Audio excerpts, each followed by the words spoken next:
I have the pleasure of moderating this afternoon with all of you. I'm going to sort of lay out what we're going to do this afternoon so that you can know what's going to happen next. We're going to have Alex Serrano, Patrick Delveter, Mark Blackett, and Chris Oloch come and talk to us about, of course, SDG 12. And then that's going to be the first part of the session. The next part of the session, we're going to take a short break, and then we're going to have some real case studies that we're going to hear from our cooperators from across the world, literally. We'll have someone from Guatemala, we have someone from India, we have someone from Togo, and we shall hear their stories, and you'll be able to participate that way as well. So, what I'm going to also I think that one of the things that we heard today during the keynote of Dr. Vandana Shiva, I mean, I feel like I should just clap for her in that keynote because it was so amazing, is really the fact that we have to come together to buy with consciousness. And really SDG 12 is part and parcel of that. So that when we're looking at markets, and especially now when we sort of talk about development, there's a lot of discussion about market systems development. And it's fine, and it's true, trade makes things move. But I also go back to her words again about wealth being measured not just in the form of GDP, but about well-being.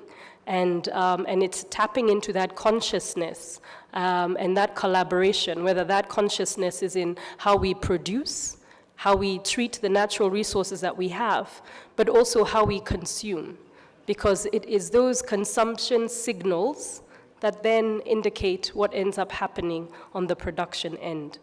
So today we're also here under the auspices of the Rwandan government, and also through the European Commission that has a partnership with ICA. And today's session is really, again, talking about SDG 12. And what we really want to see is how we can promote the cooperative sector as an indispensable component of inclusive and ethical value chains. We want to, of course, stimulate collaboration, because it's a very big, I guess it's a huge hurdle in front of all of us if we start to think about the SDGs and the global goals that we have for 2030. And those things can only be achieved if we collaborate and if we take cooperative principles and apply them every day, so that it isn't something that is separate from yourself. It's part and parcel of how you're living your life and how you're making those choices. Because it really goes back to, again, to the collaboration that we heard about today, and that economy in its other meaning that I also learned about today. And it's not just about making money, but the economy when it comes to stewardship of resources. So we're going to begin this session now, and what I'll do is have each of my panelists come up and tell us a little bit about, well, they'll all come up first, and then they'll tell us a little bit about their different organizations that they're representing here today. So I would like to invite somebody who had the pleasure of singing Happy Birthday to President Jimmy Carter. And guess what? Who was the person he was singing with? Nobel laureate Desmond Tutu. So Mark, please come over. And even if it says he's from the Netherlands, he's really from a town in northern England. Yes. But right now he's Dutch for today's purposes. Yes. Welcome, Mark. I would also like to have up here a father of 3 daughters. I come from a family of 3 daughters too, so I am a bit biased about that. And we were just talking about books with Patrick Delveter, who is the principal advisor for the European Social Policy at the European Political Strategy Center. Very many acronyms, Patrick. But welcome up here, and I can't wait to hear more about the work that you've been doing at EPSC, but also the other thing to know about Patrick is that he's also a member of a cooperative. Several. And has been a cooperator for very many years. So thank you, Patrick.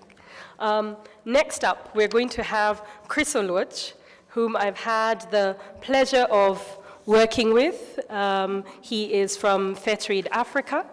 And Chris has also had a very interesting background, ranging from research into ethical value chains, creating and being part of standard setting and review, but also on the other end of it too, because very often when we talk about cooperatives, sometimes we don't always talk about the role that unions have to play in the solidarity movement. And Chris has also some experience within that area, having also worked with large employers, but also working with the ILO as well, and the Agricultural Sector Development Support Program. So welcome, Chris, and you'll tell us a little bit more about fair trade when you're up here. The person that I'd like to bring up next is Alex Serrano, who he's actually, over there it says USA, but he's actually also a son of the continent. Alex was born in Angola and spent a lot of his early years here in Angola, and actually started his career by coming back home. So he's worked in Mozambique, he's worked in Sao Tome and Principe, the Cape Verde Islands. So Alex, karibu sana, and welcome back. So thank you, everybody.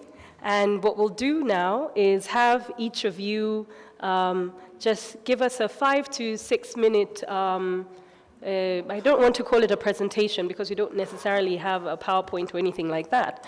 But if we could have a conversation about what your organization is doing around SDG 12, feel free to interject your personal opinion as well, because that's always interesting.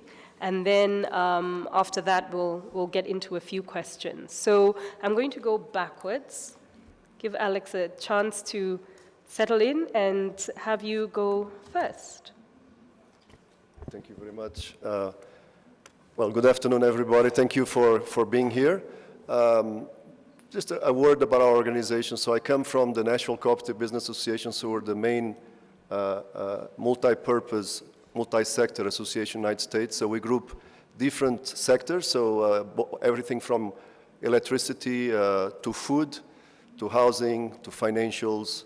Worker-owned cooperatives are very important.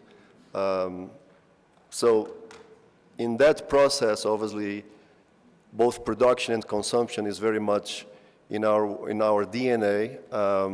We've been in business since 1916, so a little bit over 100 years. And we also worked overseas for about 65 years. And our focus around the world is using the cooperative model, and particularly around the issues of production and consumption. And the elements of partnerships and, again, ethical value chains are at the core. For about 40 years now, we've been working in Asia, for example, with what have become very large suppliers of very sustainable coffee, spices.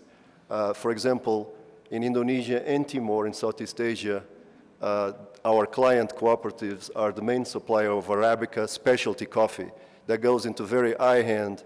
So because of that and growing these products sustainably, and obviously in most cases certified, not always, but most cases certified, been able to actually be very protected from a lot of the changes in prices that we see, the fluctuations, which right now in many parts of the world are really hitting the small farmers.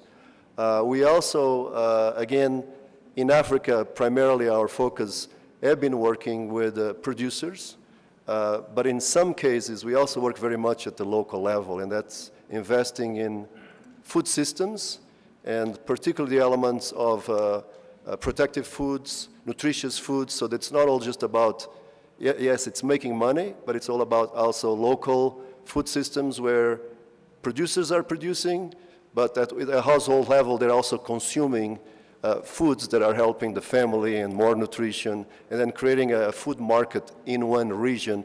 Again, it's not always just for exports. It's very much for that local economy. And we see a lot of times that's very critical. So it's obviously cooperatives play a role in that. That may not allow a cooperative to become a very big business, but it's not just all about certainly money, right? It's all about the services and improving people's lives. And then we do also work in Latin America. In Latin America, it's kind of more in the middle. We do a lot of work between what I was describing in Asia and Africa with both horticulture, again, coffee, cacao. A lot of us do that, but also about ethical value chains, sustainable sourcing in terms of environmental practices.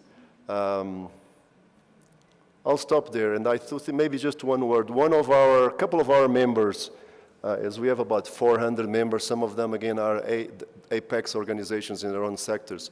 But a couple of our members, one is Equal Exchange, which is a well-known worker co-op, and they actually probably a good example where they make the bridge of not only they owned by the workers, they source all their products sustainably from cooperatives, and they sell in US and in other countries to cooperatives. So they're fully integrated. There's obviously the ideal co-op world, right, where we have co-ops trading with co-ops and doing it sustainably. And then we have another one that is Frontier Herbs. They're doing the same but focus on spices. And then we had a fairly large and robust network of what you would call probably consumer co-ops. We call them food co-ops. And they're fairly sizable. There's about a couple hundred of them, and they're in a lot of the main markets, even though, as you know, there's a lot of competition, so it's not easy always, particularly with the whole changes in the food and a lot more supermarket chains involved also in organics. But they're all about sustainability and providing products that are healthy and, again, respecting wages. And so I think we're very proud both of our members, but also of our work overseas. Thank you. Thank you, Alex. So next, I would like to ask Chris to give us a summary. Okay, thank you so much, Wangeshi. And good afternoon. Now, Chris, as already introduced by Wangeshi, I work for Fair Trade Africa. I'm based in Kenya, but we oversee operations across the African continent. Fair Trade is part of the global system that is a certification body, voluntary social certification system that works across Asia, Latin America, and Africa. So we engage in Africa, we engage in the certification of value chains, agricultural value chains, coffee, tea, flowers, cotton, cocoa, and the rest of them, bananas. Yeah, so basically we control a big constituency in Africa of over 1.1 million members, workers, and producers. But maybe just to come back to what we do as Fair Trade Africa, firstly, we engage a lot more in organizing the producer groups into cooperatives as we prepare them for certification, because one of the entry requirements for our standards is that we have to organize all the producer groups into cooperatives with a clear administrative structure, governance system, then that can enable them sustain the certification. Yeah, so we work across the value chains in a number of countries in Africa, including Rwanda here. But how does our model operate? Our model mainly is based on strengthening the producer bodies, the certified producer organizations. How do we do this? By capacitating them, building their capacity to be able to be well positioned to handle the needs that come with the certification, but also building their capacity, empowering them to be able to access and speak on their own behalf, empower them to be able to speak on their own behalf on terms that are considered fair for the sale of their products. Yeah, and also, our other area of operation, as already mentioned, is that while we engage in the certification scheme, we have a certification standard that is quite strong on both production and marketing and trading. So we have a trading standard, we have a production standard. So all these will ensure that we have a very close check on how the value chain is managed from production processing to the marketing end. But what else do? We also, in areas where we don't have the capacity to work in, we engage and collaborate with other partners. We call it going beyond the fair trade standard. So we have a lot of engagements with a number of partners in thematic areas like gender, child labor, climate change, to be able to just leverage the gains that we get through the certification process. So in a nutshell, the Fair Trade Africa is engaged in developing these value chains across Africa as a network that represents the producers, but putting the producers at the center of it all so that you can be able to grow their capacity to access fair markets globally. Okay. Yeah, thank you, Chris. I have a question for both of you, Alex as well as Chris. You've both talked quite a bit about what's happening on the production end of the value chain and where your respective organizations come in when it comes to SDG 12, when we talk about sustainable production. Could you please elaborate about any engagement that you may have on the consumption side? You know, whether it's part of your organization's, I guess, umbrella or federation, but just talk a little bit about responsible consumption. Yeah, thank you so much, Wangeshi, here to have come back again. Yeah, responsible, actually, for us, we look at responsible production and responsible consumption. In that, at the production process, we take care of any adverse operational issues that could affect the quality and the ethical production of the value chains that we deal with. So if you are talking of coffee, we take care of the issues around mitigating any impacts that will go into affecting the environment, you know, implementing prudent soil management, environmental management practices, but at the same time also taking care of all the players at the production process. Like if you have workers, then their rights are guaranteed, they are treated fairly within that value chain. If we have suppliers, the same applies, and any other person who will interact with the value chain at the production end, at the production level. But as we go through the value chain, we also guarantee that, yes, you have raw materials that are ethically produced, but are they going through a process of value addition, again, in terms of the processing? So whatever goes through, by implementing a robust traceability system, we ensure that the integrity of that raw material that was produced ethically is maintained across the processing line. Up to the end of the market, when we are putting on the label that this is a fair trade certified product, then whoever handles it at that time also commits to add value to it by paying an extra cent or so in terms of giving back as a premium to the people who participated in the production process. So we kind of lock that value across that chain from production to the consumer, and then the cycle continues. Yeah. Thank you. Alex? Yes, and I think on our case, and I may have mentioned, maybe not emphasized well, so one of our members, National Cooperative Grocers Association, they're actually members also of ICA. They, through their network of food co-ops, they actually were pioneers in increasing the awareness about food and the way, where the food is coming from, and how you, where you buy your food from in terms of the environmental, and so they really were pioneers in that, and they were able to, frankly, add a different proposition to consumers in the United States and grew very quickly. Then, obviously, as part of our work overseas, A big thing that, again, I still see is that, yeah, a lot of, and particularly I would venture to say in Africa, in a lot of areas, we still need to do a lot of more work on the consumption side. We do work in terms, again, in more local economies, in increasing the awareness about products and some of the issues we're discussing. We've taken a lot also about the element of nutrition, because again, we have done a lot of work where we work a lot on the money side only, and again, you know, you talk about coffee and this and that, and households are selling, making money. Sometimes it's the man that is making the money, and we know all that story, and so, and then the household, the kids. So we've tried to figure out how you do a more balance, and so both consumers being more aware in terms of their consumption patterns, but also of the types of products that they're eating, and particularly for their families.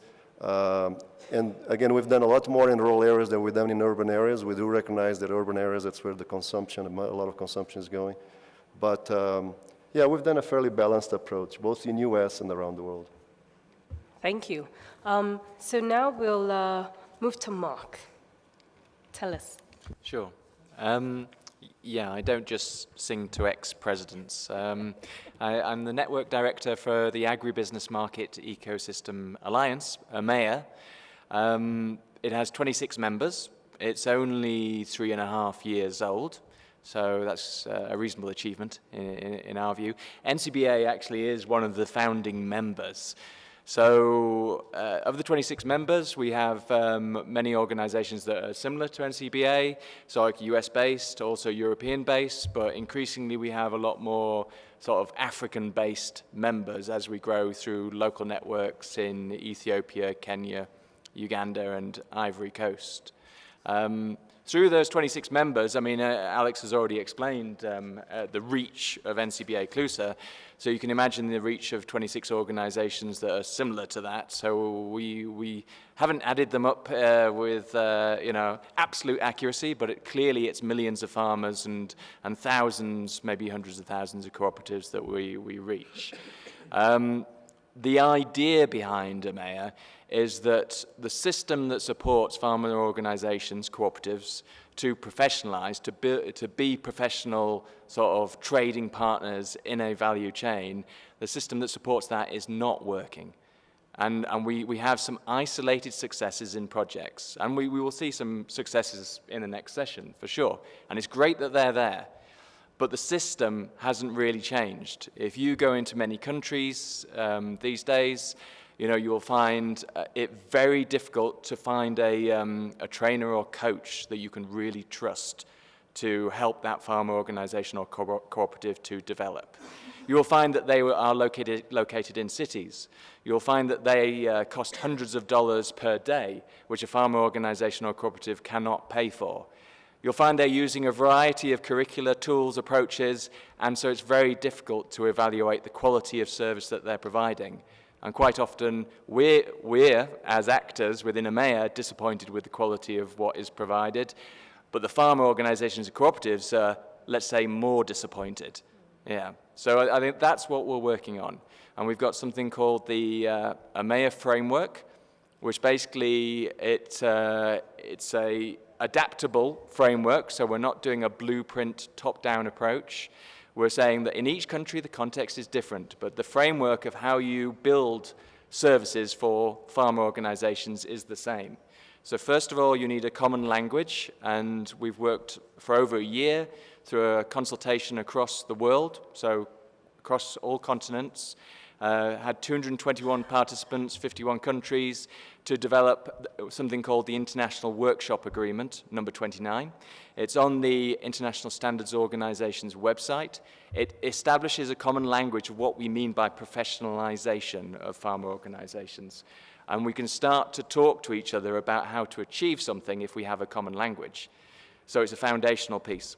The second bit is a toolkit which continually evolves, and the idea is that let's stop developing lots more curriculum and approaches and rebrand them something else. Let's work with what we've got. We've already got some really good stuff out there, and the projects are evidence of that. So let's curate what we've got and develop it together. And we've got 26 organizations, and hopefully that will grow. And yeah, as you can see, if we get the learning loops right, then we will have better systems to accelerate professionalization of farm organizations. And then if we've also got similar curricula, then the pool of trainers and coaches will develop along with it. So that's it. We want to see that in the countries where we operate, you know, and this will take time. And one of the advantages I would say of Amaya is we're not project-based. Each member, like NCBA Clusa, they contribute 10,000 euros a year to us, and we really value that sort of commitment. But that means that we can continue to support things to happen in a country after a project leaves. So yeah, that's what we're hoping for. We're looking 10 years, maybe more in developing this system. So yeah, wish us luck.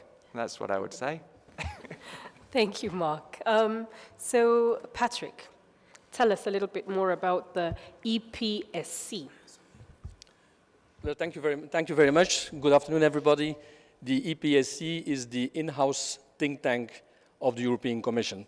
So what we do foresight, and we try to make suggestions so that the policies that are being developed by the Commission, that they are future-proof, right? Now, our role, of course, as a Commission is different than the role of my colleagues here who are, in fact, the civil society actors, the people who have their boots on the ground. The Commission, in fact, is the executive branch of Europe. And besides the Commission, you also have the European Parliament that represents the citizens, and you also have the European Council representing the member states. 28 right now, maybe by the end of the week, at the end of the month, 27.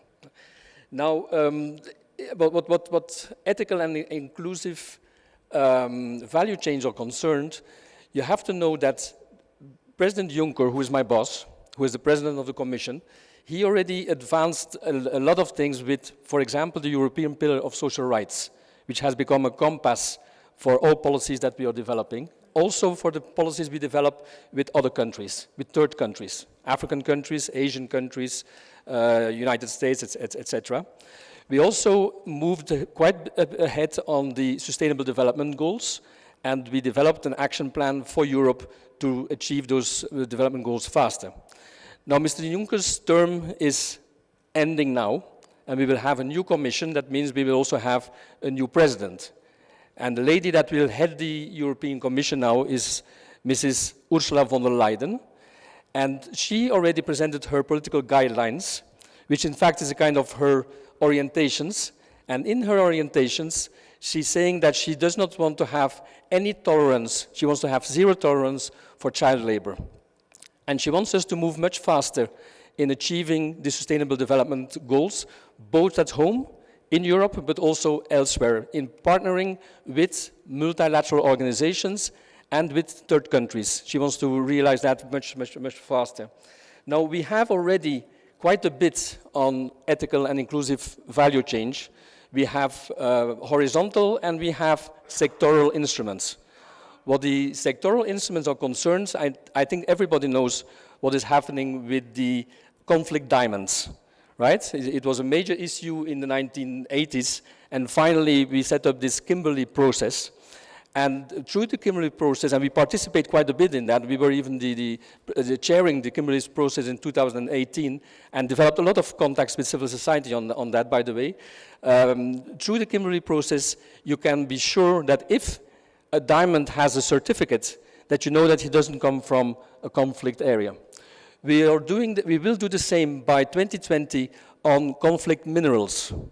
The smelters in Europe will have to have proof at hand to show that the minerals that they're using are not coming from conflict regions.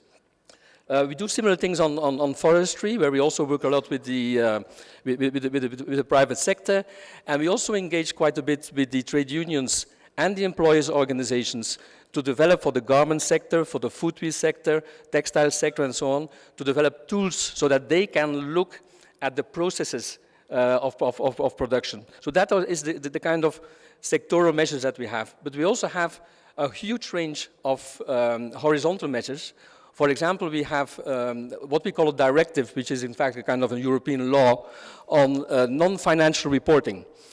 Big companies, and when we say big companies, we talk about 6,000 companies in Europe that employ over 500 people. They have to do not only financial reporting, but they also have to do on a yearly basis also non-financial reporting and show their KPIs, their key performance indicators on everything that is environmental, that is climate related, that is labor related, social related. So they have the obligation to report that every, since 2018.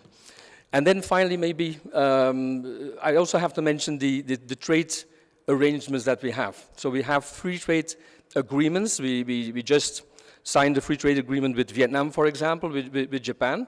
And in this new generation of trade agreements, we also make mention of the basic conventions of the International Labour Organizations, but also on environmental and climate standards. They're also in there. And we will have now, with the new Commission, also a Chief Trade Enforcement Officer.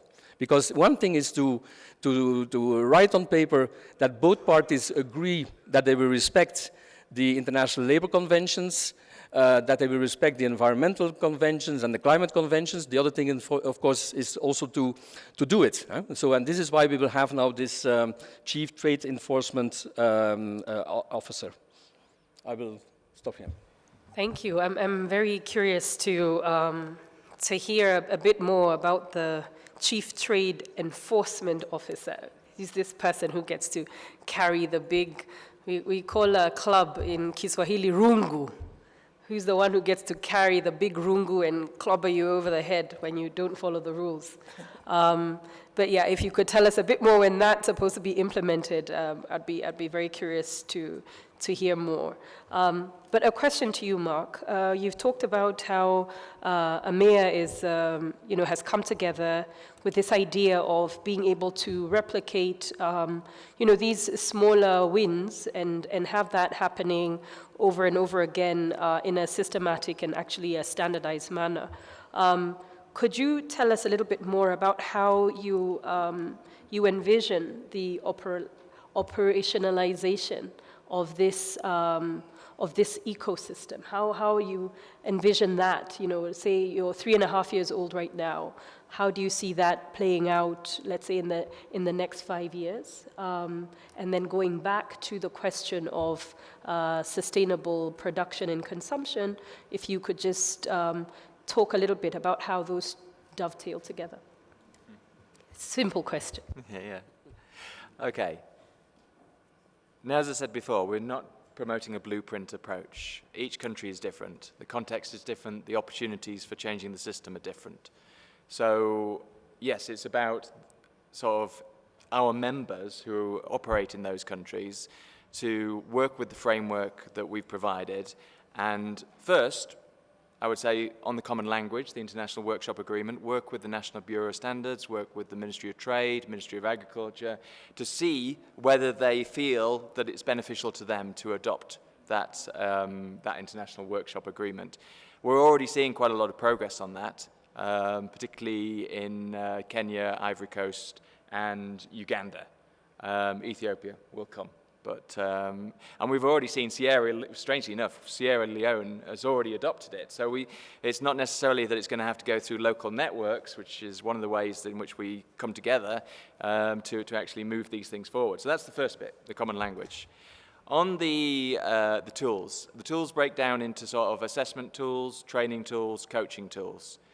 Now, I can imagine, and this, as I say, won't apply to every single country, but I can imagine that it's a good thing that any of us who work with cooperatives, we can walk into a cooperative and see the latest assessment report, and we can sort of have a conversation about how can we help you, based on where your strengths, where your weaknesses are. That isn't the case right now. We can't do that. Quite often we all go in with our individual projects and we do our own assessments, which is frankly a waste of time and a waste of money. So now who would enable this system to come into place? Well, it could be through the cooperative agencies, under the Ministry of Trade. It could be through the ICA members. I mean, in Uganda, we're talking to Uganda Cooperative Alliance. So it just depends on the context. So that would be my first thing. Let's see how the assessment process could move forward. Then on the tools and curricula, I think that's based on the assessment. You know, I mean, you will look at the assessment and then you'll want to do some capacity building of some sort. If you're not starting from a blank sheet, if you've got something that has been proven across a number of countries and a number of crop or value chain sectors, then you're wasting less time, and hopefully you're going to get technical support to actually implement that training curriculum or that coaching process more successfully than you have done in the past. Now again, who could promote that? Well, that could be a variety of organizations. It could be the government, it could be private sector associations, it could be donors, for example, so like USAID and all of them sort of saying, look, you know, if you're going to do these type of projects, you should select from these toolkits. So there's a lot of ways in which the coordination and harmonization of the sector towards a system could be achieved. Thank you. We're going to take a couple of questions from the floor. Georgia is available. There's a gentleman here. If you could please introduce yourself as well as your organization and then ask the question. And you can point out if it's to a specific panelist or if it's general. I'm interested to know, you said about contribution to strengthen the producer capacity. So how much the contribution? How do you make kind of rulings for the producer to contribute? To Marx, for example, again the same. You're talking about the consumers, Chris, about the producers. How much actually the consumers have to contribute for professionalism you was mentioning. And last but not least to Patrick's, I like your suggestion, the free trade enforcement officer. Maybe, I would like to suggest, maybe in cooperative, we should organize a kind of SDG officer certification for the cooperatives, and perhaps to make sure that every cooperative have a report on assessment of each SDG every year. Thank you, Madam Chair. All right, thank you. Okay, thank you. So we can begin with that, and what we'll have is all of you comment on Niti's question, and then the others, I think, Mohammed had already pointed out who was to answer what. So, shall we begin with you, Chris? We'll just move along this way. Okay, thank you so much, Mohammed. And yeah, if I got you right, you wanted me to revisit a little bit more in detail what I meant by giving producers this capacity building support. Yeah, we do this through a number of means. First of all, when a producer organization gets identified for certification, that is, they apply for certification to the fair trade standards, there are a number of issues, management systems they have to set in place. They need to organize their documentation. They need to come up with policies that are aligned to the standard requirements. They need to learn about good agricultural practices that will lead to the kind of product quality that is required under the certification system. They will also need to capacitate their own staff in the understanding of the standards so that they are able to apply that standard in their operations. So generally, in terms of compliance management, then they should be able to have a good grasp of all issues that are related to compliance. Then once they get certified, we have issues that will come out during audits. For example, they have audit non-conformities that have come out of an annual audit. So they will also need support and capacity building in terms of how they respond to those issues, how they provide the objective evidence to be able to, to close on all the issues that were raised during the audits. But over and above that, we know that when our cooperatives come into the organization under the framework of cooperative societies, they still lack the proper governance and the leadership structures. So we go in as fair trade to capacitate them around the leadership capabilities, issues of organizational development, issues of governance, to be able to develop them to a level where they can manage their affairs and conduct the business under the framework of democracy, transparency, and openness and participatory approach to all their members. But also, as fair trade, we have the linkage that we provide for our certified producers with both commercial and business partners. So we also prepare them.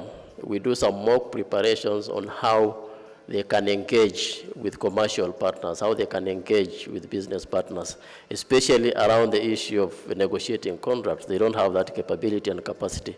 So how we have to go in and support them, develop and sharpen their skills on conducting contract negotiations and being able to engage now as business entities, not just as farmers, but looking at whatever they do as a business.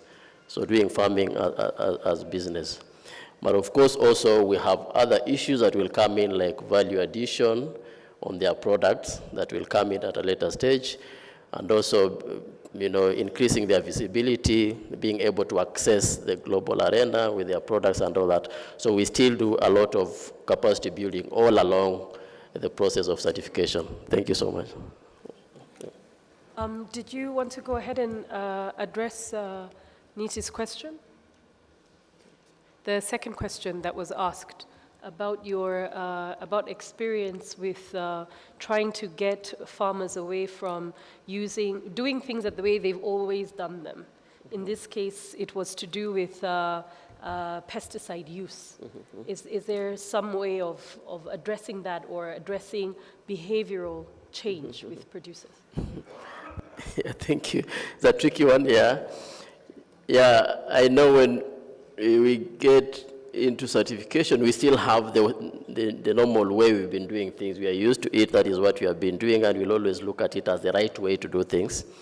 But standards come in with certain principles and requirements that we have to meet. So when you commit to the certification of fair trade, then we'll train you to appreciate that if the standard requires that you minimize on the usage of a particular chemical in your production process, then you have to abide by that and be able to demonstrate that indeed you are doing that. Because at the end of it all, your product will be assessed. There are some quality checks that will be done to be able to establish the residue levels of chemicals in that product. So it really, yes, we have had challenges, but over time, the farms go through a maturity, gradual maturity in the certification system. And I'm glad that Mark talked about what they are doing with their tools to be able to support the producer organizations. That is one of the tools we have been using before. We subject them to scope insight assessments that will help point out areas where they are weak. And now as fair trade, that assists us in trying to plan to be able to respond and capacity build them around those issues so that they can increase their scores when they are subjected to the same assessment. So that is on a continual basis. Yeah. Yeah. Thank you, Chris. I'm sort of hearing a lot going back to what needs to be done on the production end. I'm not hearing more of what needs to be done on the consumption end.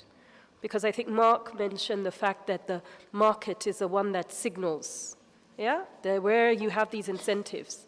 So what's the consumer doing as far as the SDG 12 is concerned? What are we asking? What are we asking and putting to consumers, ourselves being consumers, with regard to pushing for sustainable consumption? Because again, the demand for sustainable consumption will lead to sustainable production. But yeah, I keep hearing what the producers need to do, and I'm not hearing more of what consumers need to do. Well, I would like to make two remarks. The first one, we all go for the SDGs. We seldomly will look at the negative spillover effects of our SDG strategies. And I'm really talking about what is happening in the Western countries and notably what is happening in Europe. For example, increasingly we have cities and towns that forbid certain kinds of cars that are polluting a lot to enter the city or the town. Now those cars now are being exported to Africa. So in fact, there are negative spillover effects of our own SDG strategy. So I think we have to look at that as well. So not only look at our own SDGs, but if we, I mean, when I drive a car, I'm a consumer of a car. So when I drive a clean car, and I send my car to Africa with the old one, and in fact I'm exporting my problem. That's the first thing. The second thing is, what consumers are concerned, it is possible. A couple of years ago, in my town of Leuven, we set up a cooperative cafe. You know, Belgians like beers and snacks and so on, so we set up a cooperative cafe. And there's also some of them in Italy now, there's in Switzerland, in Denmark also. The idea of a cooperative cafe is that you only use fair trade products, and you only use products from the regional market, and if possible from social economy and cooperative economy and enterprises. And I mean, we are just on the market. We don't have any subsidies. We have 250 members. We have 60 volunteers, and we have 7 personnel. So, and it works. And it gives a positive sign to the other people who are also on that market. And for example, this week we have the Fair Trade Week, and we have over 20 different restaurants and cafes in Leuven who participate and only provide food that is coming from fair trade and from the regional economy. So it is possible. Thank you. Alex, please go ahead. Thank you. I think I had a question about palm oil. Yeah. So I've been with our organization about close to 3 decades. And I don't remember us working with palm oil. I did when I was obviously in West Africa, in São Tomé, this little island country. Drink quite a bit of palm wine, but came from the same tree. But anyway, there were producers, obviously, that were involved in palm oil. We focused a lot more, on horticulture, and I already talked about coffee, all this kind of the high-end products. On the question of chemical fertilizers, again, obviously, we don't have a position against chemical fertilizers, in the contrary. However, we do, as we do our work, try to figure out, and it's all about the economics of it as well, right? So even if you use chemical fertilizers, what kind of fertilizers and pesticides, there is a large ban of products as well, so figure out how those are used. Are they used correctly? Safety. However, frankly, looking at the market and the trends and where things going, we're much more working with farmers because the market tends to pay better, again, if we're able to do the right thing. And we're working, again, with hundreds of thousands of producers that are now engaged in very high-end products, and they're seeing the rewards of it. In Latin America, again, maybe you've heard about, particularly Central America, El Salvador, Honduras, Guatemala, rust has been a big issue of attacking coffee, and in fact, in El Salvador, almost destroyed the whole coffee production there. So between climate change and all kinds of other things, basically there are a lot of areas that they could no longer produce coffee. They obviously were trying to use chemicals, but it was just basically getting them out of business.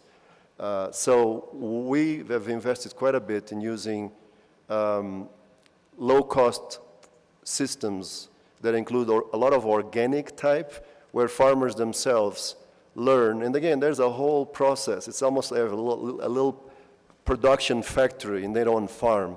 They make their own fertilizers and they make their own pesticides using neem.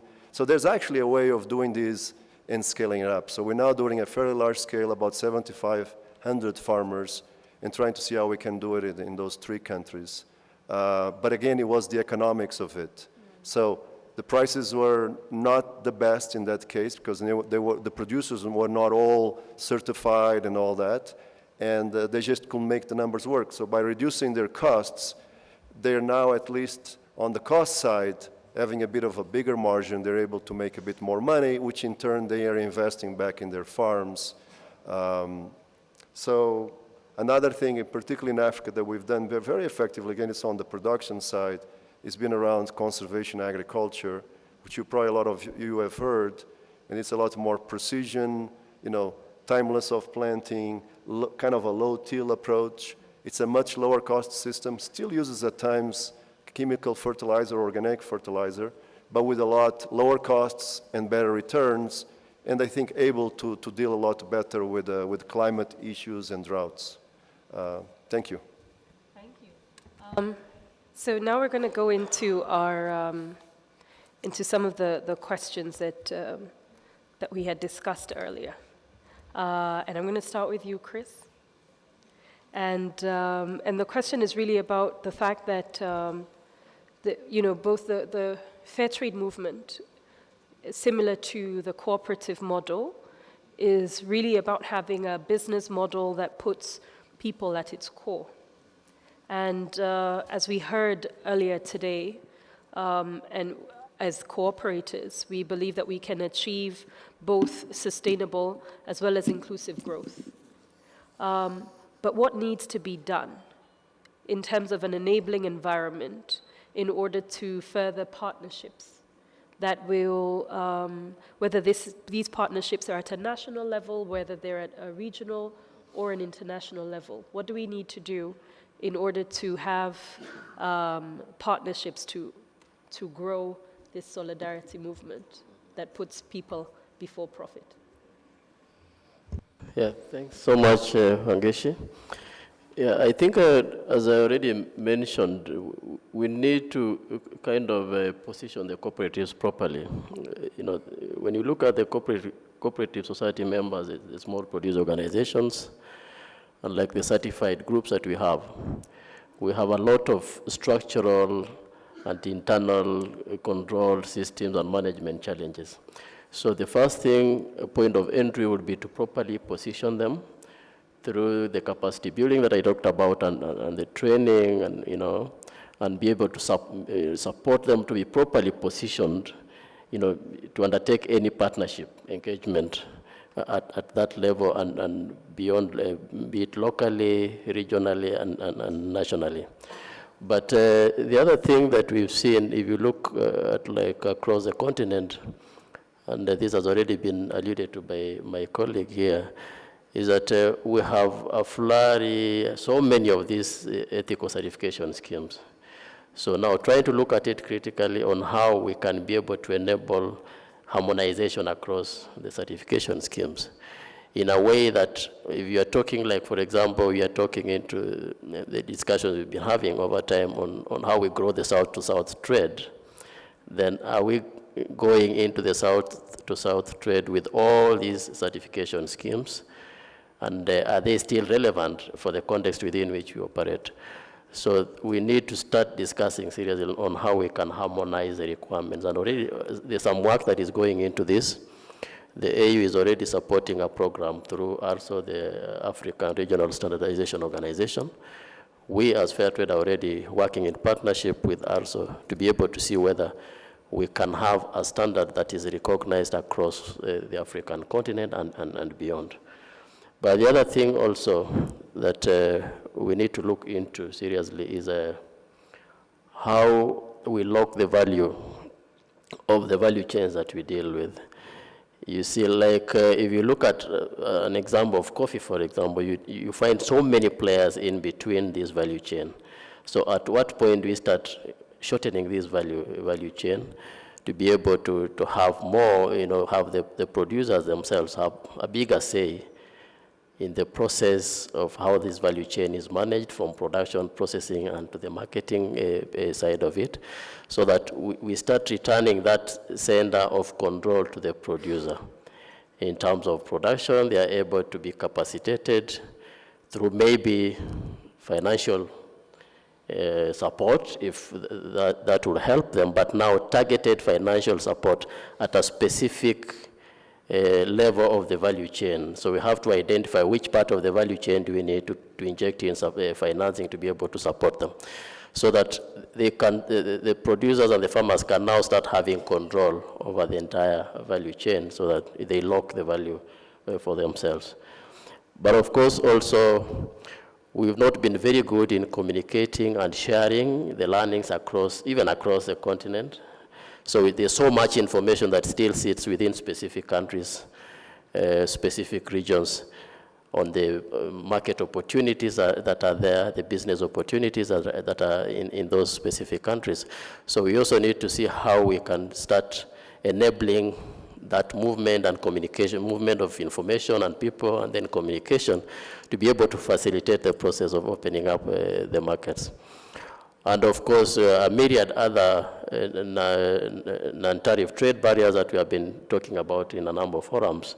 So how do we engage around those issues to be able to enable this producer properly capacitated to be able to manage and have control over their value chains. Yeah. Thank you. My battery's dead. Mine seems to work. Okay. No, his is working. Oh, I have to. Oh, I have to press really hard. Okay, I got it. Thank you. Thank you, Chris.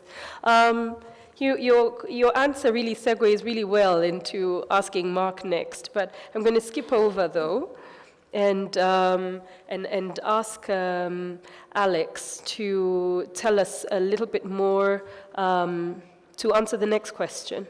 And Alex, if we could talk about connectivity and innovation. The fact that these keep being highlighted within the debates on inclusive and ethical value chains. But then you still see a lot of inequalities. So where do you sort of see the added value of collaboration and using collaboration as a means to reduce and hopefully actually even eliminate those inequalities? Yeah, thank you. And maybe I should just say a word about, I know I have one of our, well, an ICA board member, but also a long-term cooperator, Martin Lowry from NRECA, which are the electric co-ops in US. And talking about connectivity, here's the electric co-ops in US, and probably not just in US, in other countries, but they basically started out by providing electric services to 18 to 20 million consumers in rural areas. And now they're using this infrastructure to actually, because the big companies, they don't want to go to rural areas to invest in connecting people to the web and, you know, and modernizing. That allows, frankly, rural areas and for particularly young generations to stay there and invest and prosper. So that's one thing that is being done, I think, with a lot of potential. It's still at the beginning, but with a lot of potential. And also using and getting data that can make them more competitive and understanding people's consumption, just like the other bigger businesses are doing everywhere. In terms of collaboration and again, partnerships and how we can do that for particularly building more sustainable and ethical value chains, I do think co-ops by themselves or by ourselves, we really are all about partnerships, right? I mean, it really starts with a group of people in making it work. We all believe it's about really building trust. I think doing it alone is rarely, frankly, as effective. I mean, I think a good friend of mine once said that the future belongs to the organized, and I really believe that. And so I think in any endeavor we do, we've always done it in collaboration, even when we are actually establishing relationships between, let's say, a cooperative and a buyer. It's all about, again, building trust, building long-term relationships, win-win, and thinking again about the future. I mean, I think we all have worked with situations where it's all transactional, and, you know, and there's plenty of that, but at the end of the day, those tend to not go too far, even from a cooperative perspective. It doesn't allow them to grow. So I think the name of the game is setting up these good collaborations with long-term. I do think connectivity is something, there's a few, frankly, examples of cooperatives both in US, in Europe, but even in the developing world that are using new technologies. I know the credit unions are using it very, very smart to engage more the young people that don't even like to go to the credit union or to the SACO. And to save, to attract their savings. They can apply for loans now. I know here in the room, I think I was talking to a colleague from Argentina, a consumer co-op that has a whole e-trade platform. I know our colleagues from IFCO yesterday mentioned all the work they're doing. They have 45 million farmers members, and they also have a whole e-bazaar type. So I think there's a tremendous amount of innovative. There's one more that I would like to say. There's a gentleman here, Stephen Gill, can set up a co-op that I do think has a tremendous potential, which is about a co-op exchange.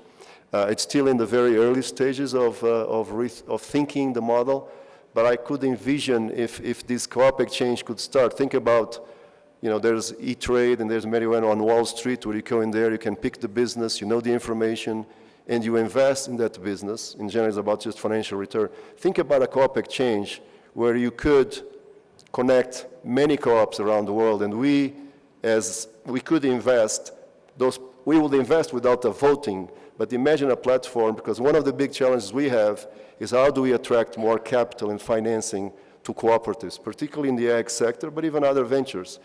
Some people say, well, you know, you bring in outside investment. I do think if we want to grow, even though they will not have voting rights, some people probably vote. I would certainly put resources in a women's co-op that I believed in, and I think if they will help them and you know, and in some cases, there's risks.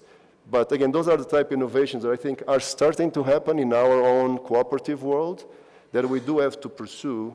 Platform cooperatives are the ones. So anyway, I think we're on the right track, but we're a bit slow because we have the Ubers of the world, we have Airbnbs, and we have many, many other platforms that are already much more advanced in the cooperative sector. Thank you. Thank you. That's an interesting one, that co-op exchange. It's something that we should think about further and maybe see where it'll take us. So Patrick, I'm coming to you next. The EU, as I mentioned at the start of this talk today, has been, you know, one of the partners, not just of ICA, but also of the SDG Fund. They collaborate with multiple partners to promote more responsible consumption. In fact, I think right now there's a big project going on financed by the EU under the DEAR project that's around, you know, live fair and trade fair. You've just told us about the non-financial reporting that's required and the human rights due diligence that you have in supply chains. So could you give us an example of how the SDG Fund is working as a mechanism along with the EU towards achieving SDG 2 of no poverty and SDG 12, zero hunger, and SDG 12 for responsible consumption and production? Yeah, maybe first about the SDG Fund. The SDG Fund has been established, as the term suggests, to finance initiatives that lead us to the Sustainable Development Goals. So it's about the billions and the trillions. The billions because right now we are investing in terms of ODA, Official Development Assistance, about I think 140 billion a year, which is way insufficient to reach the Sustainable Development Goals. So with the SDG funds, the idea is to move towards the trillion and to incite the UN member states to invest much more in reaching the SDGs. And not only the northern countries, but also the southern countries, in terms of having better tax systems, better safeguards for the money that is floating away in terms of bribes and in terms of black money and so on. But the SDG fund is more than just about moving from the billions to the trillions. Oh, I forgot to say, it's also an appeal to the private sector also, including the foundations and including the cooperatives, by the way. Also to call on them to invest more in reaching the SDGs. But it's more than just about billions to trillions. It's also the way we work. The SDG fund really is departing from a partnership idea. And it all started, in fact, with the UN discovering itself how many silos it had if you take the health sector, for example, and now let's take the agriculture sector because we talk about hunger. You have FAO, you have IFAD, you have the World Food Program, and I'm sure there's some more of them also working on it. In the health sector, you have WHO, you have UNICEF, you have the International Labour Organization for Occupational Health and Safety, you have UNAIDS, and so on. So within the UN, there was a major call to work much more better together. And this was Kofi Annan, in fact, who launched that as the One UN project. And the SDG Fund goes on the same waves, continues on the same waves by calling upon the UN organizations to work together in partnership amongst themselves, but also with the local governments and also with the private sector, including civil society, including also the cooperative sector. Let me take one example that is very often mentioned as a very good example, is what has been done under the leadership of UNDP in Vanuatu and Fiji, two Pacific countries, where they had a farm to fork kind of a project, working with the local government, who did also some matching of the funds, working also with the private sector, who also did some matching of the funds, and involving the local communities, both as producers and consumers of alternative foods, namely organic food, because they have a major problem with all the pesticides that they have been using so far. And they set up a cooperative kind of a system of guarantees of the organically produced food. And so they set up groups of consumers and producers who certify the food production. And then that food is going to the tourism sector, to certain supermarkets, and they even set up an organic farm, an organic restaurant. And it really took root, this whole initiative, and turned the agriculture sector in the right direction, being sustainable farming and also sustainable consumption, you will say. Yeah. Thank you for that example. So over to you, Mark. What do you see the role of Amaya or a network like Amaya when it comes to south-to-south cooperation?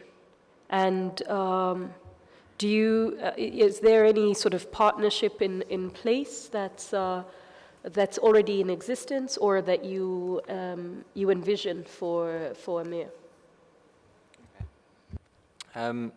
I think Amaya started off with primarily Northern Hemisphere sort of partners and global working groups. That was fine for a while, just to get sort of commitment and the ideas flowing. But in the end, the proof of whether you're doing anything useful is when you hit the ground. And the ground is where the donor projects are, and that's in the south, for sure. Now, of course, a lot of the curricula that we promote in the toolkit that we have, the curricula start from the premise that you're bringing stakeholders together and generating south-to-south cooperation within a value chain. So it is about that type of collaboration that Patrick just described, whether you're bringing the government, all the value chain stakeholders together, and you're trying to get a win-win-win situation out of it, or you're trying to change the market incentives that create a new opportunity. So I think that's there anyway. But internally within Amaya as well, I see Amaya, the growth being in the local networks. So we've got 4 local networks now. They, in terms of the number of people that are engaged there, that's beyond sort of the global working groups now. They are talking within their countries, Kenya, Uganda, Ethiopia, Ivory Coast. I can see hubs forming and them we're enabling them to talk to each other as well and cross-fertilize ideas. So that, to me, is south-to-south cooperation. So that's going to be the future. And so the idea is that we grow at least to 7 networks by next year, grow slowly and make sure we do it in the right way, good quality. So maybe we might have an East African hub and a West African hub where they're really sort of able to generate sort of ideas. Thank you. We're going to take a couple of questions from the floor, and then we'll wrap up. There's one here. Thank you. how your specific organization are addressing the specific challenge of including more women in responsible consumption and production. Yeah, thank you. Cuando hablas de la inclusión del sector cafetalero y sobre todo para conectar a la electricidad, fue muy importante eso. Quiero agradecer a mi amigo Martín. ¿Está Martín? En Guatemala ya hemos incluido a través de cooperativas a los sectores cafetaleros. Hemos hecho una alianza con Enreca y las cooperativas eléctricas de Estados Unidos, y en honor a la verdad le ha cambiado la vida a nuestro sector y le ha ayudado no solo a su producción, sino que a su educación y su salud. Como repito, no es una pregunta, más bien una afirmación de la cooperación entre cooperativas y lo importante que es entonces hacer estas alianzas. Vengo de Guatemala, mi nombre es Rodolfo Orozco, soy de la Confederación de Cooperativas acompañando a la delegación de Guatemala. Muchas gracias. There was a question on the role of the cooperatives within the coffee sector and even the issue of electrification, but I missed part of that. So Alex, do you speak Spanish?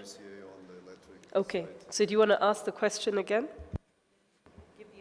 Sure. No, and I think, again, thank you very much. And I know, again, the link, just like we're describing, the link of connectivity in rural areas, whether it's in the United States or anywhere, obviously the very basic aspect of power, electricity, and how so there's a partnership that has been going on between NRECA, again, the National Rural Electric Association of US, and in many parts of the world, including in Guatemala, to work with Guatemala, and so that has started to pay dividends. It's been a long way, and it involves volunteers, involves investments, but basically I think these alliances was, how can we do more co-op-to-co-op alliances?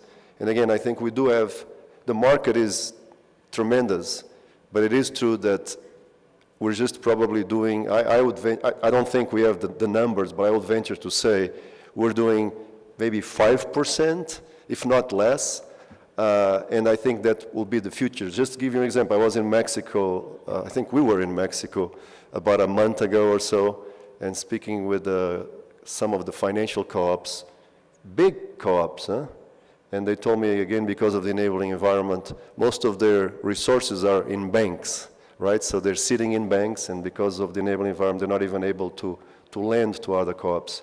And then there's the whole aspect of more to co-op engagement, trade, between producers, consumers. I think if we explore that, and I think there is a role for ICA, we do have a lot of financial institutions. We have National Co-op Bank, also one of our members, John, is here. CoBank, another large, very strong financial institution. We have probably all the instruments. We just have to figure out the framework. We need a facilitator, and we need to start a systematic process to create those alliances and get a lot more of the benefits to stay within the cooperative economy. So thank you for that question. Yeah. Thank you. So the question for gender, who would like to go first? Oh, the father of daughters, Patrick, it must be you. I probably have the least to say about that, but my personal view on this is that the cooperative movement should work much more together with women's movements. They are very often better organized than the cooperative movement, and they know what the needs are. They also know what the talents are that are there over there, and together with them, try to create cooperative enterprises. That would be my take. Chris? And Chris has always been a women's champion. It's true, he has. So I'd like to preface his answer with that. He's done a lot, especially for workers in tea plantations and in flower farms in Kenya. Yeah, thank you so much, Wangeshi. Yeah, I think I will try to summarize it. But I will start first of all by just pointing out that the very nature of our fair trade standard is that we have provisions that are clearly, clearly, in very clear terms, give guidelines on the participation of women in terms of training, participation in decision making, and even accessing opportunities at the employment place. So the standards are clear on the role women must play on any certified firm. But over and above that, we have purposively implemented programs that target women and that are geared towards alleviating the status of women in the community. And through one such program, we saw a number of male farmers in one of the cooperative societies in Kenya go through a process of agreeing to work together with women, and were able to seed a number of their coffee bushes to the women. And now we have a women-produced, women-branded, and women-sold coffee called Zawadi Coffee in Kenya. So to that extent, we influenced quite a lot of processes through partnership with other like-minded organizations. But in terms of the details of specifically what we do under the Fair Trade certification is that we have established women's schools of leadership in a number of the countries in which we operate. We have one such school in CDI that is geared towards building the capacity of women, giving them the capabilities to be able to compete equally on an equal platform for any position that comes up, and be able also to participate in the decision-making processes of the organization and take up leadership roles on the organizations where they work. So we have done quite a lot of that. But to go back to what Wangeshi was mentioning, we did quite a lot of things, starting with a baseline survey in the tea sector of the status of women, trying to come up with gender disaggregated data on the positioning of women within the tea sector. And this informed quite a lot of decisions that led to the empowerment of women. One of them was to establish a framework for policy, introducing the policies that are gender-friendly, policies that encourage participation of women, policies that discourage harassment of women at the workplace. And also this led to the economic empowerment, because this disaggregated data demonstrated where exactly women are positioned within the different organizations in the tea sector. So depending on where we are, we encourage these organizations to start a process of alleviating the status of women internally. So through an apprentice program that targeted women to train them, to give them skills that could enable them, become managers, could enable them become plant operators, could enable them become engineers and all that. So it was a purposive move that was meant to grow them academically, but also economically, and be able to take up leadership positions. So I think there's so much we cannot discuss in this short time, but there's so much we are doing as Fair Trade to encourage the participation of women. Thank you. Sure. From an Amaya perspective, I would say women is not necessarily something that we've evaluated very strongly. We haven't looked at the tools from that perspective. I know the assessment tools like Scope Insight deal with gender participation within the cooperative. I know a lot of the members have strong tools that they use that do have modules around women. Now, how effective are they? I couldn't answer you on that one. Personally, though, from 7 years of working with Oxfam on gender empowerment within market systems, I'd say it's a mixed picture there, and I think it has to be thought through a little bit more, because I think there's a lot of investment that needs to go in that isn't necessarily within the cooperative business model. I think you've got to somehow protect the cooperative acting as a business from a lot of the investment that needs to go to enable women to be in that position to participate. because you might have to go through a lot of investment in self-help groups, you might have to go through sort of work around sort of studies, work around community dialogues, which it isn't something that the cooperative necessarily can take on, and it should have a firm focus on business and delivering for members. So I think it's going to be a combination of the two things. Amaya will look at that, because in the end we want to have the best tools in the toolkit, and the best cooperatives tend to be the ones that have a real strong contribution from women, particularly in sectors that are more, they give women a chance, let's put it that way. So yeah, we will get there with Amaya, but not quite there yet. Alex. Yes, thank you. Very good question. I think we're obviously doing a lot of work, but there's a lot of work to do. I think the choice of value chain has a lot to do with it. I found that, again, for example, working in, let me just take an example of Senegal. When we start working there with products that were kind of not initially for markets, but were very important for women, like millet and sorghum, and they were very important in their consumption patterns. So who are very involved in these enterprises, everything from production to processing to selling, it's women. So that has done a lot of empowerment and put more money and more decision making. Other products as well that have to do more with, again, even nutrition. And there's even a lot of now distributors, which are women that are organized and they sell and they're entrepreneurial. And so I think that is one big element. I think when we focus just on the money and in products that are mostly dominated by men, that tends to be much tougher to involve women in the co-ops.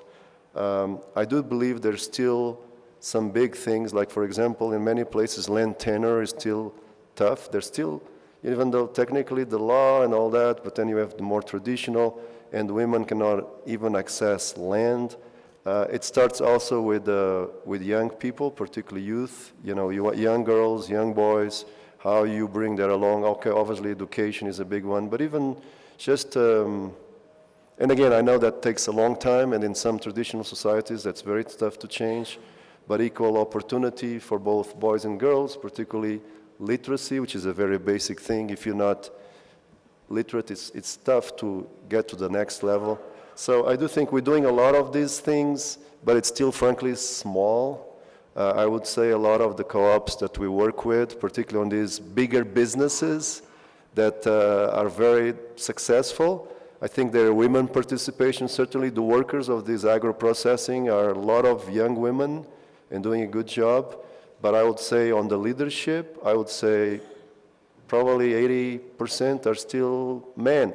Going even to United States, there's changes, but frankly, a lot of the ag co-ops, their CEOs and all that are still men. We do see a lot of the newer co-ops, worker co-ops, and the more that are really innovative. And because more women now are going to college and graduating from college than men, so obviously that is starting to change, and I think we can see the future, but we still have a lot of work to do. Yeah, thank you. Thank you very much to all of you, and thank you so much to my esteemed panel, Chris, Mark, Patrick, and Alex. I really appreciate your time and your insights. For those of you who ask questions, who have been here with us, I appreciate your time. We're going to take a coffee break. We're going to take that break for 30 minutes, and then we're going to come back, and this is going to be really exciting because, we've cut it down to 15 minutes. I think that's enough time. Bathrooms around the corner when you come out on the right-hand side. Coffee will be right in front of you. So 15 minutes, you come back. We hear from our friends from Guatemala, from India, from Togo.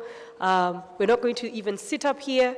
We're going to listen to their presentations, listen to their talks, and because they're going to bring alive these things that we were talking about, as a bit esoterically, but they will be giving us practical examples from the cooperative movement. So we look forward to hearing from you in 15 minutes. Thank you.